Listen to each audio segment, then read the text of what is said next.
जय हिंद साथियों। फिर से आपका अपना सब चैनल SRG अकेडमी पर स्वागत है। साथियों, जैसा कि आप लोग जान रहे हो कि पहले गणित पढ़ाई, फिर इतिहास पढ़ाया और पढ़ाते पढ़ाते आज संविधान की एक क्लास यानी आपके सामने लेकर आया हूँ। बेटा, सबसे पहले हम बात करेंगे संविधान में कि संविधान जरूरी क्यों है और अगर ना पढ़ें तो क्या किसी एग्जाम के लिए महत्वपूर्ण है, अगर एग्जाम में महत्वपूर्ण नहीं है तब भी क्या पढ़ना चाहिए या नहीं पढ़ना चाहिए। तो बेटा, संविधान को अगर हम संधि विच्छेद करें तो सम का मतलब होता है समान और विधान का मतलब होता है कानून, यानी एक ऐसी किताब जिसमें पूरे भारत के लिए, सभी के लिए बराबर कानून लिखा हो, उसे कहते हैं संविधान। अब हम बात करेंगे इस संविधान को क्यों लिखा गया, कहाँ से प्रेरणा मिली, और इन शब्दों को अगर हम इन सब चीज़ों के पीछे जाएंगे तो इसका एक लंबा इतिहास है। बेटा, आपको पता है कि प्राचीन काल से ही कोई ना कोई कानून चलता रहा। जैसे अगर हम बात करें कि पहले हिंदू कानून अलग चलते थे, मुस्लिम कानून, पर्सनल कह सकते हैं क्रिश्चियन कानून है या सिख कानून है, इस प्रकार से तमाम कानून चलते थे। इसके बाद हमारे देश में फिर मुस्लिम आक्रमण होते हैं, मुस्लिम के बाद जो है अंग्रेज आते हैं। तो अंग्रेज, अगर हमारे संविधान का विकास देखा जाए तो अंग्रेजों से ही शुरू होता है। अंग्रेजों की अगर हम बात करें तो ईस्ट इंडिया कंपनी जब सन 1600 ईस्वी में इसका निर्माण हो जाता है, तो जब ब्रिटेन से जब ईस्ट इंडिया कंपनी का निर्माण होता है, अब ईस्ट इंडिया कंपनी जब भारत में आती है और ये नए नए तरीके से हमारे देश में शासन करती है। जैसे चार्टर एक्ट था, चार्टर एक्ट से 1773 से फिर 1803 है, 1833 है, इस प्रकार 1813 है, 1833 है, 1853 है। चार्टर एक्ट के माध्यम से शासन चल करा ईस्ट इंडिया कंपनी करती रही। फिर 1857 ईस्वी की क्रांति हो जाती है। इस क्रांति के बाद ईस्ट इंडिया कंपनी को समाप्त कर दिया जाता है। फिर आपको पता है कि एक्ट आते हैं और वो फिर हमारे भारत का शासन डायरेक्ट ब्रिटेन में, यानी ब्रिटेन की महारानी के या ब्रिटेन के अधीन हो जाता है। फिर इस प्रकार जब ब्रिटेन के अधीन हो जाता है और धीरे धीरे एक अधिनियम आता है, भारत शासन अधिनियम 1935 यानी 1935। अब 1935 में भारत के जो संविधान में बहुत सारा कानून लिया गया है। किससे? भारत शासन अधिनियम 1935 से। अब संविधान बनना जरूरी क्यों, संविधान सभा की मांग कब हुई? तो बेटा देखिएगा, एक संविधान सभा एक मौलिक अधिकार है। मौलिक अधिकार संविधान का हिस्सा है, क्योंकि कई बार मौलिक अधिकारों की डिमांड को लेकर बच्चे गलत फहमी में हो जाते हैं। क्योंकि जब बच्चा पढ़ता है कि मौलिक अधिकारों की मांग को लेकर और संविधान, बेटा संविधान सभा की जो मांग है वो 1934 में MN राय द्वारा की गई थी, मानवेंद्रनाथ राय द्वारा, जो कि एक दक्षिणपंथी नेता हुआ करते थे, उस समय के कांग्रेस के थे। ठीक है। इसके अलावा 1935 में फिर इसकी मांग को दोहराया जाता है। और अगर पहली औपचारिक का मतलब होता है ऑफिशियल, अगर पहली औपचारिक मांग की अगर बात करें तो 1935 में की जाती है। इसके बाद फिर इसको कांग्रेस द्वारा भी मांग को दोहराया जाता है, फिर गांधी जी द्वारा भी इस मांग को दोहराया जाता है।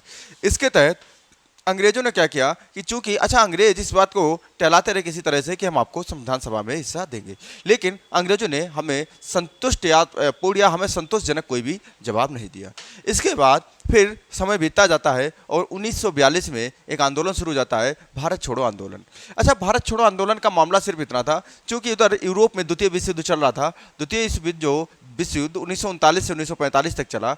उसमें क्या हुआ कि उस बीच अंग्रेजों को यूरोप में समस्या तो थी, और उधर जापान से या बहुत सारे देश से इंडिया की तरफ भी एक दबाव था कि आप अंग्रेजों को भगाइए। अगर आप अंग्रेजों को नहीं भगाते हैं तो इस कंडीशन में हम आपको, अंग्रेजों के साथ साथ हम भी आपके साथ जो है कहीं ना कहीं दुश्मनी की बात कर रहे थे।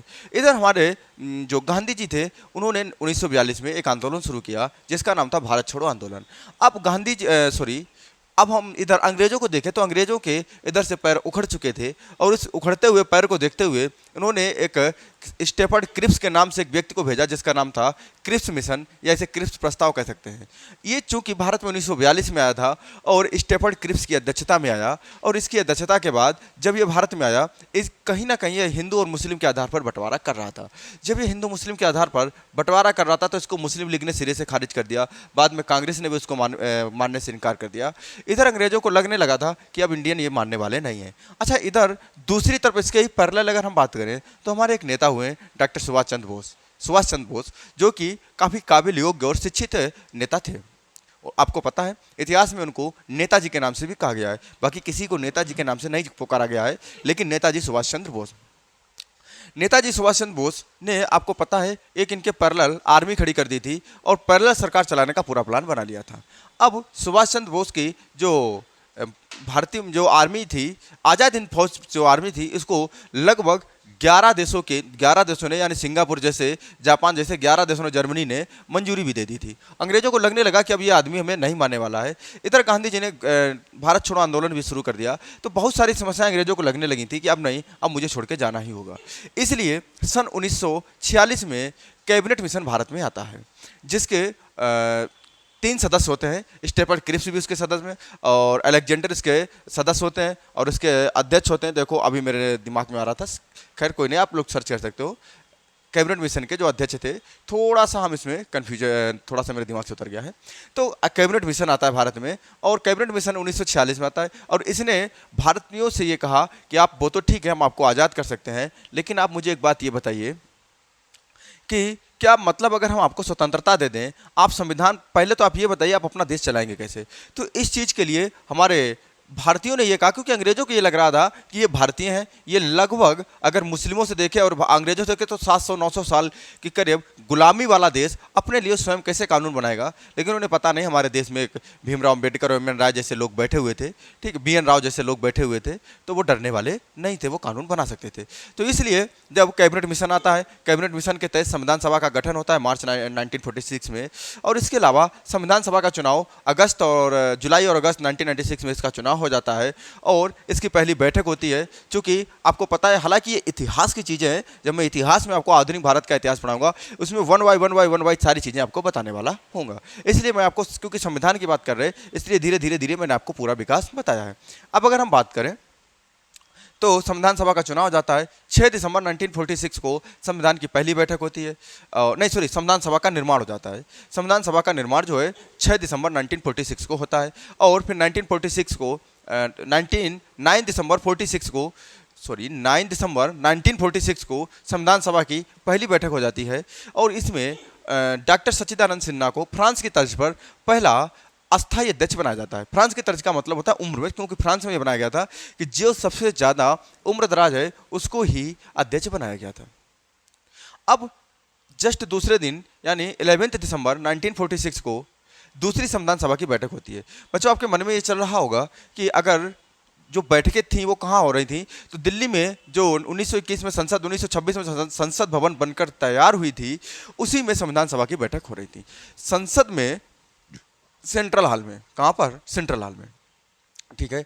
ये बैठकें हुई। संविधान की पहली बैठक यानी 9 दिसंबर 1946 को हुई। डॉक्टर सच्चिदानंद सिन्हा को उसमें अस्थायी अध्यक्ष फ्रांस की तर्ज पर बनाया गया था। इसमें टोटल 211 सदस्यों ने हिस्सा लिया था। इसके अलावा इसमें अगर और बात करें तो VT कृष्णाचारी और हरेश चंद्र मुखर्जी को अस्थायी अध्यक्ष भी, उपाध्यक्ष भी बना दिया गया था।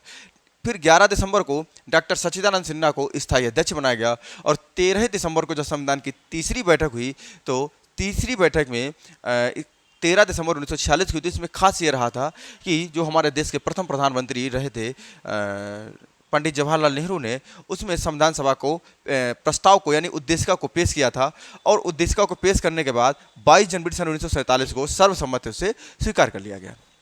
फिर संविधान बनना शुरू हो गया। चूंकि संविधान सभा में टोटल 399 सदस्य थे, सभी लोग बैठे, लेकिन मुस्लिम लीग कहीं ना कहीं, आपको पता, मोहम्मद अली जिन्ना इस बात पे अड़े हुए थे कि नहीं, उन्हें अलग, वो भारत के साथ रहना नहीं चाह रहे थे, उन्हें अलग देश चाहिए था, पाकिस्तान की अलग मांग कर रहे थे।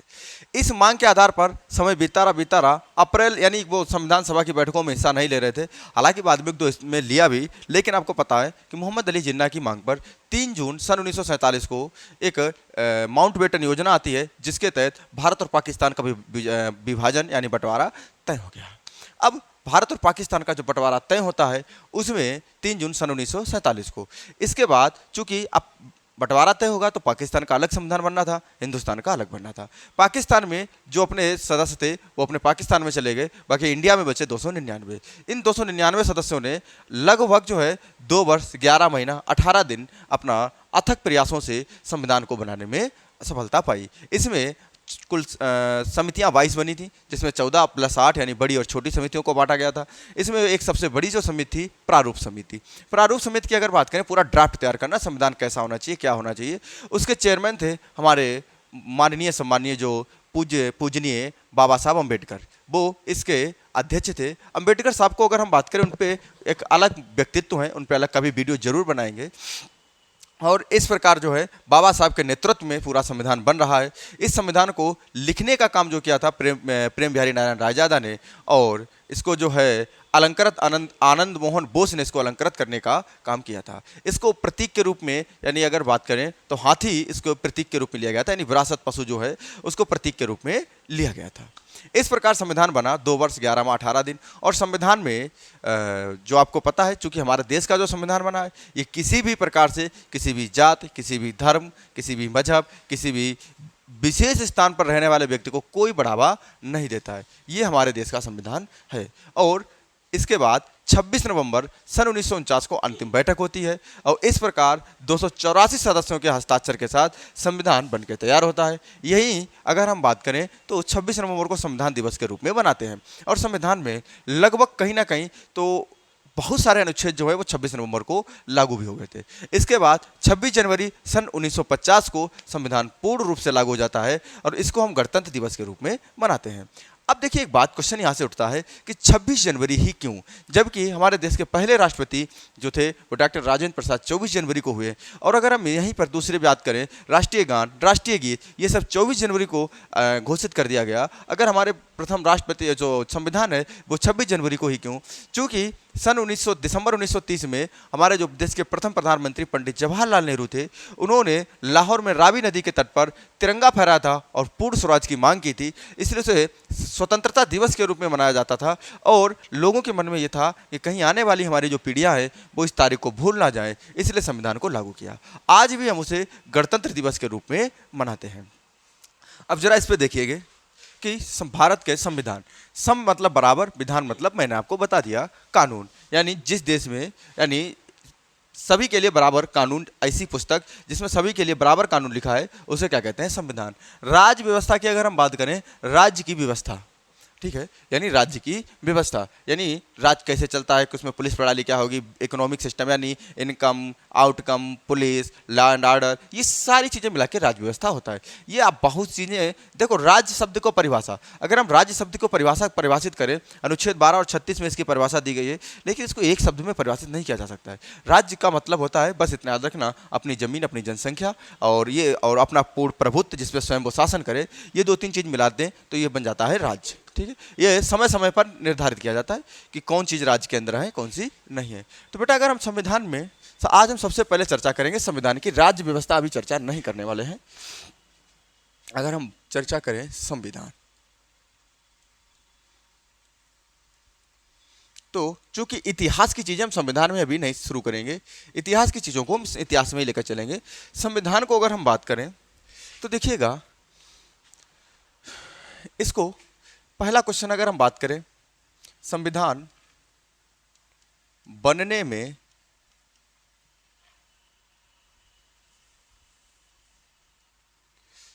निर्माण समय, ऐसा समझिए, संविधान के निर्माण में समय, देखिएगा 2 वर्ष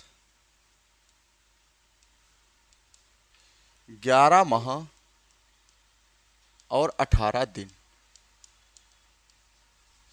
2 वर्ष 11 माह और 18 दिन, ये हो गया निर्माण का समय। इसके बाद अगर हम देखें इसे लागू कब किया गया, अगर हम इसे लागू करने की बात करें तो बेटा आपको पता है लागू ये किया गया है 26 नवंबर 1949 को, लेकिन याद रखना आंशिक रूप से। कैसा? आंशिक रूप से, आंशिक यानी पूर्ण रूप से लागू नहीं किया गया। अगर हम बात करें वहीं 26 जनवरी 1950 को पूर्ण रूप से लागू, इसीलिए 26 नवंबर को अगर हम बात करें तो इसे संविधान दिवस या विधि दिवस के रूप में मनाते हैं। संविधान दिवस या विधि दिवस या कानून दिवस के रूप में कब मनाते हैं? 26 नवंबर। और चूंकि ये पूरा लागू हो गया तो इस दिन हम मनाते हैं गणतंत्र दिवस।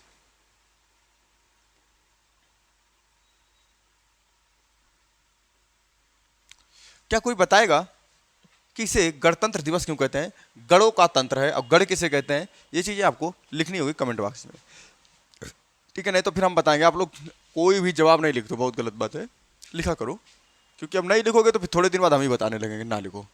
पराधीन सपने हो सुख नहीं, इतनी बात तो आप जानते होंगे, ठीक है। हाँ, अब देखिए कि 26 जनवरी 1950 को संविधान पूर्ण रूप से लागू हो गया। अब इस संविधान में क्या क्या था, संविधान जब पूर्ण रूप से लागू होता है तो इस संविधान की अगर हम बात करें तो इसका लगभग अगर बात करें जाए तो आधे से अधिक हिस्सा, यहाँ तक कि कुछ लोग बताते हैं 70%, यानी बड़ा भाग, हम इतना लिख सकते हैं, संविधान का एक बड़ा भाग 1935 के भारत शासन अधिनियम, भारत शासन अधिनियम से लिया गया है। यानी मैं ये कह सकता हूं कि जो संविधान बना है उसका एक बड़ा हिस्सा है वो कहां से लिया गया है, तो भारत शासन अधिनियम 1935 से।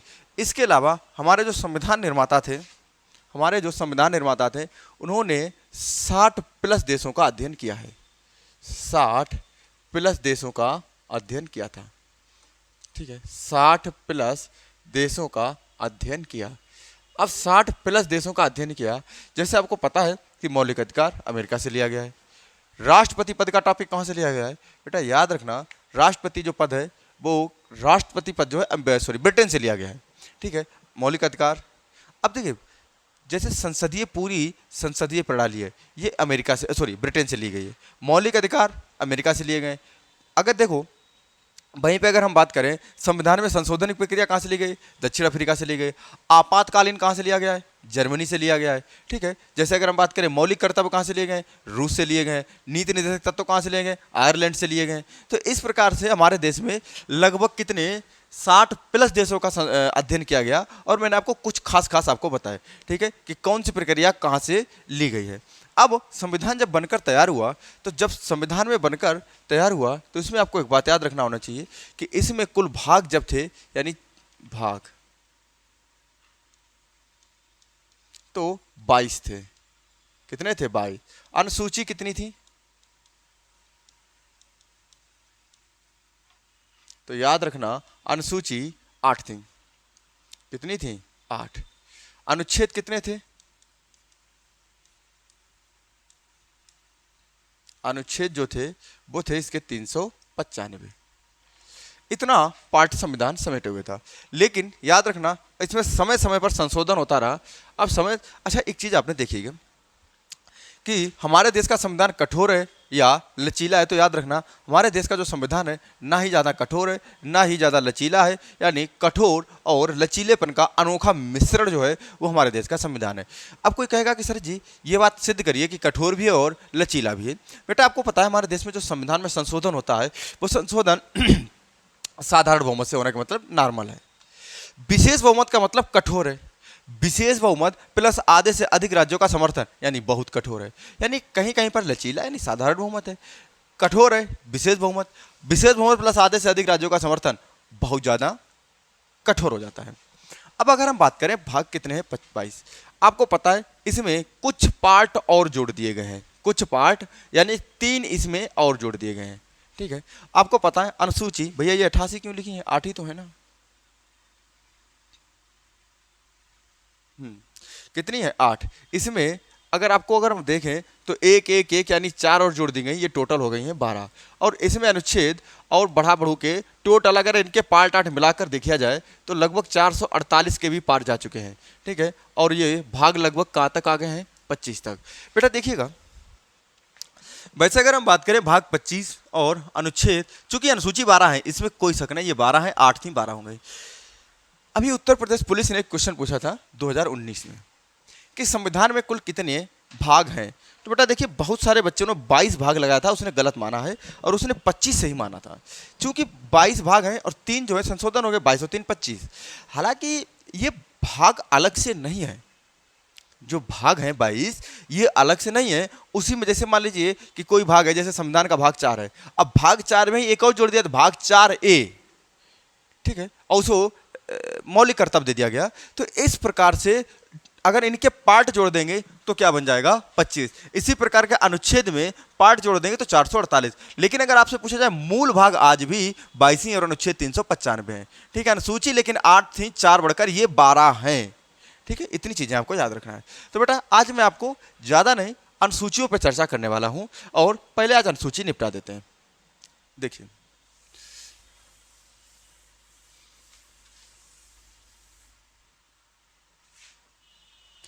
देखिए अनुसूचियां,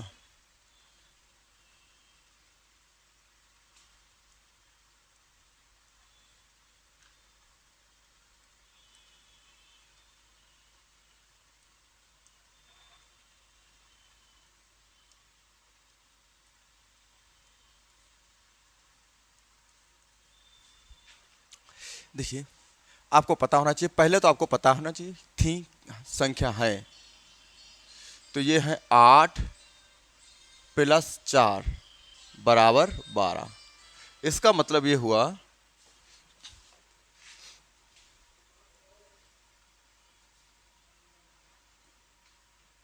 यानी 26 जनवरी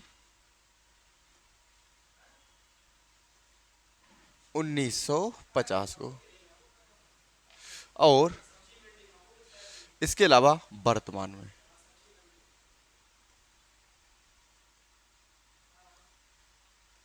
बात समझे हो?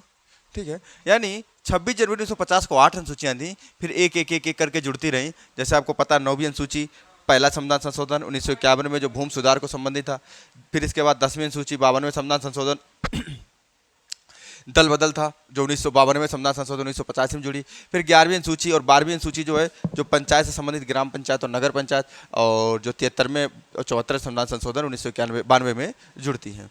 ठीक है, तो आज हम सबसे पहले बात करेंगे पहली अनुसूची की तरफ। देखिए सबसे पहले हम चर्चा करेंगे पहली अनुसूची।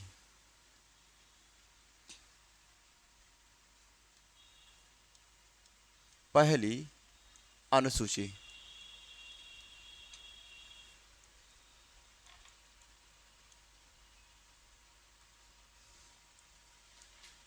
देखिए पहली अनुसूची की अगर हम बात करें बेटा, हमारे संविधान निर्माता कितने होशियार थे, कितने विद्वान थे, मतलब मैं कितनी बार उनको प्रणाम करूं संविधान निर्माताओं को, मेरे समझ में नहीं आता है। अगर आप संविधान पढ़ो तो कितना टेक्निकल थे, कितने दूरदर्शी थे। उन्होंने सबसे पहले क्या किया संविधान की पहली अनुसूची में, उन्होंने कहा चूंकि सबसे पहला काम क्या होगा, उन्हें पता आने वाले समय में जो राजनेता हैं इनको पहले यह बताना पड़ेगा कि तुम्हारी जगह कहां है, आपको कहां रहना है। तो पहली अनुसूची जो है वो संघ व उस संघ तथा उसके जो राज्य हैं उनके क्षेत्रों के बारे में, जैसे भारत, अब भारत की एरिया कहां से कहां तक है, कितने नॉटिकल मील समुद्र में है, यानी कितनी एरिया है, यानी आपको पता है उत्तर से दक्षिण पूर्व से पश्चिम जो एरिया भारत का है, भारत का क्षेत्रफल कहां कहां तक है। इसके अलावा प्रत्येक राज्य का, यूपी का बॉर्डर, एमपी का बॉर्डर, छत्तीसगढ़ का बॉर्डर, यानी ये बॉर्डर एरिया कहां कहां तक है, ये सब संविधान की पहली अनुसूची में लिखा है। तो मैं इसे लिख सकता हूं संघ, संघ का मतलब हो जाता है केंद्र, व उसके राज्य, व उसके राज्य क्षेत्र, बस। यानी हमारे अगर आपसे यह पूछा जाए कि भारत की सीमा, जैसे क्वेश्चन एक बार पूछा गया था कि उत्तर प्रदेश को काटकर उत्तराखंड राज्य बनाया गया, यह संविधान की किस अनुसूची में परिवर्तन किया गया, आपको टेंशन फ्री होकर बताना होगा पहली अनुसूची। भारत और पाकिस्तान के बीच 9वां संविधान संशोधन और 100वां संविधान संशोधन बेरूबाड़ी मामला का जो हुआ था वो किस अनुसूची में जाएगा, पहली अनुसूची में।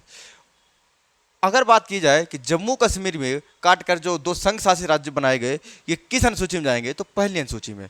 यानी जमीन से लेकर, यानी राज्य और देश की जमीन से लेकर जो भी मामला होगा वो पहली अनुसूची में होने वाला है। अब अगर हम बात करेंगे सेकंड शेड्यूल, यानी सेकंड यानी दूसरी अनुसूची। संविधान निर्माता जानते थे कि ये सब बकलोल नेता आने वाले हैं, इन्हें सबको पैसे की जरूरत है ना, इनको क्या जरूरत है, पैसे की। तो उन्होंने पहले पैसे का इंतजाम कर दिया, यानी वेतन, वेतन एवं भत्ते, वेतन एवं भत्ते।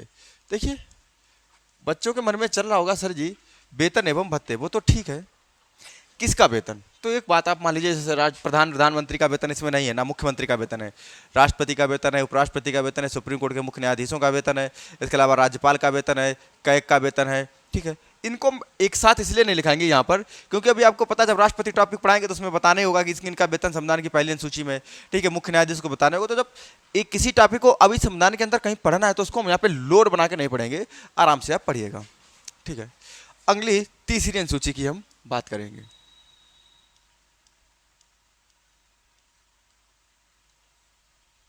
तो याद रखना तीसरी अनुसूची में बच्चों अगर हम किसी की बात करेंगे तो शपथ एवं प्रतिज्ञान, शपथ एवं प्रतिज्ञान। जैसे मान लीजिए कल को हम ही प्रधानमंत्री बन जाएं, फिर मैं शपथ ग्रहण करूंगा, मैं हरिवंश यादव, मैं शपथ लेता हूं कि भारत के प्रत्येक युवा को किसी कीमत पर रोजगार देकर ही मानूंगा। बाकी जितने भी हमारे मंत्री हैं, अगर हमारा मंत्री ही गलत कदम पे चलेगा तो उसके खिलाफ ईडी और सीबीआई की जांच लगा दूंगा, उसे जेल भिजवा दूंगा, ठीक है। तो इस प्रकार से, हालांकि ये सब शपथ पर नहीं ले जाती, शपथ एकता, अखंडता, अक्षुण्णता की ली जाती है, ठीक है, इस प्रकार की कोई शपथ नहीं ली जाती है। चलो थर्ड सूची। इसके अलावा अगर हम बात करें, बहुत शॉर्टकट में मैं आपको अनुसूचियों को निपटा रहा हूं और कोई टेंशन वाली बात नहीं है, इससे ज़्यादा पूछा भी नहीं जाएगा। फोर्थ अनुसूची, इसमें अगर हम बात करें तो राज्यसभा में सीटों का बंटवारा, राज्यसभा में राज्यों के लिए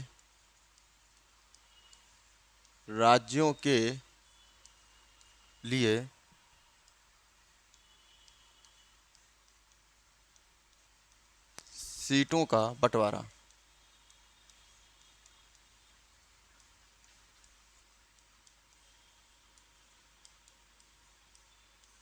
यानी राज्यसभा में राज्यों के लिए सीटों का बंटवारा, यानी ये आपकी कौन सी अनुसूची? बेटा राज्यसभा, आपको पता है हमारे संविधान में संसद शब्द का एक वर्णन किया गया। संसद जो है वो मुख्यतः अगर हम बात करें, ये जो वेस्टमिंस्टर मॉडल है, इसको मुख्यतः 3 भाग हैं, लोकसभा, राज्यसभा और राष्ट्रपति। हालांकि राष्ट्रपति सदन का हिस्सा नहीं होता है, राष्ट्रपति का सदन से कोई लेना देना नहीं, राष्ट्रपति भवन अलग होता है, उसका सब कुछ अलग होता है, संसद अलग होती है, राष्ट्रपति अलग होता है। लेकिन चूंकि बिना राष्ट्रपति के कोई भी कानून नहीं बन सकता है। अगर कोई मतलब सदन अनुपस्थिति है और उस समय यानी सत्र नहीं चल रहा है और कानून बनाने की आवश्यकता है, तो अनुच्छेद 123 के तहत राष्ट्रपति अध्यादेश के तहत कानून भी बना सकता है, यानी हस्तक्षेप है। अच्छा, राष्ट्रपति को यानी सत्र को बुलाने का काम किसके पास होगा? राष्ट्रपति के पास। सत्र को यानी सदन को यानी लोकसभा को विघटन का भी काम किसके पास होगा? राष्ट्रपति के पास। यानी हस्तक्षेप का पावर है, तो इसका मतलब राष्ट्रपति संसद का अभिन्न अंग है। अब राज्यसभा की अगर हम बात करें तो राज्यसभा, देखिए आपको पता है पहले से राज्य परिषद के नाम से जानते थे, 1954 में इसको राज्यसभा कहा गया। और राज्यसभा बुजुर्गों का सदन, शिक्षितों का सदन, योग्य लोगों का सदन, ठीक है, उच्च सदन, ये सब इसको कहा जाता है। और ये राज्यों में अलग अलग, जैसे उत्तर प्रदेश में 31 सीटें, हर राज्य में, त्रिपुरा में 1 ही सीट है। किस राज्य में कितनी सीटें होंगी इसका वर्णन संविधान की कौन सी अनुसूची में 4 में किया गया है कि किस राज्य में कितनी सीटें होनी चाहिए। इसके बाद अगर हम बात करें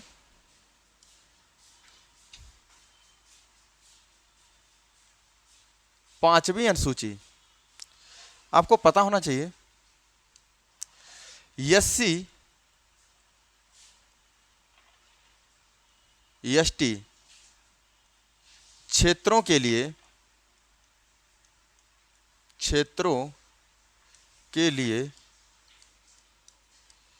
विशेष प्रावधान।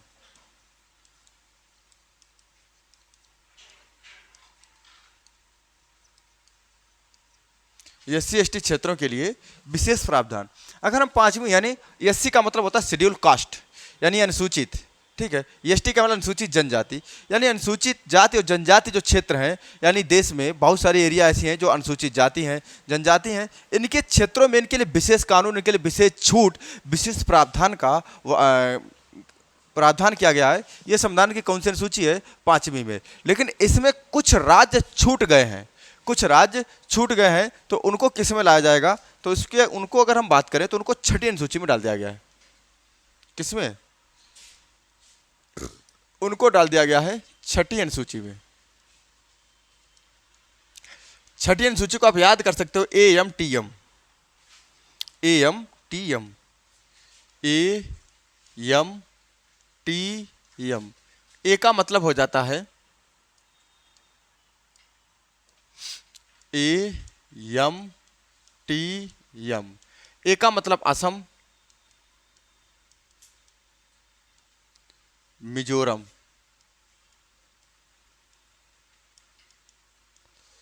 त्रिपुरा, मेघालय। असम, मिजोरम, त्रिपुरा, मेघालय, AMTM। इन राज्यों के लिए विशेष प्रावधान की बात कही गई है, इन राज्यों के लिए विशेष प्रावधान की बात कही गई। बेटा कुल मिलाकर अगर हम देखें, आज हमने आपको 6 अनुसूचियां पढ़ाई है, संविधान का कहीं ना कहीं कैसे निर्माण हुआ है, इन सब चीज़ों पर चर्चा करी है, यानी बिल्कुल बारीक लेवल की मैंने संविधान की चीज़ें बताई हैं। अब इनको विस्तृत रूप में कैसे समझेंगे, तो प्लीज़ मेरी आपसे रिक्वेस्ट है कि आप लोग संविधान के आने वाले सभी पार्ट को देखें। मैं आपको इतना बता रहा हूँ कि संविधान में आपको बताऊंगा IPC, CRPC, नया कानून BNS है। इसके अलावा संविधान में जितने भी वाद आते हैं, अनुच्छेद 129, सुप्रीम कोर्ट का क्या डिसीजन रहा, हाई कोर्ट का क्या डिसीजन रहा, इन सबको मैं जब एक पूरा कंपाइलेशन करके एक एक करके आपको बताऊंगा तो आपको भी एक वकील होने का अनुभव हो जाएगा। जय हिंद, जय भीम।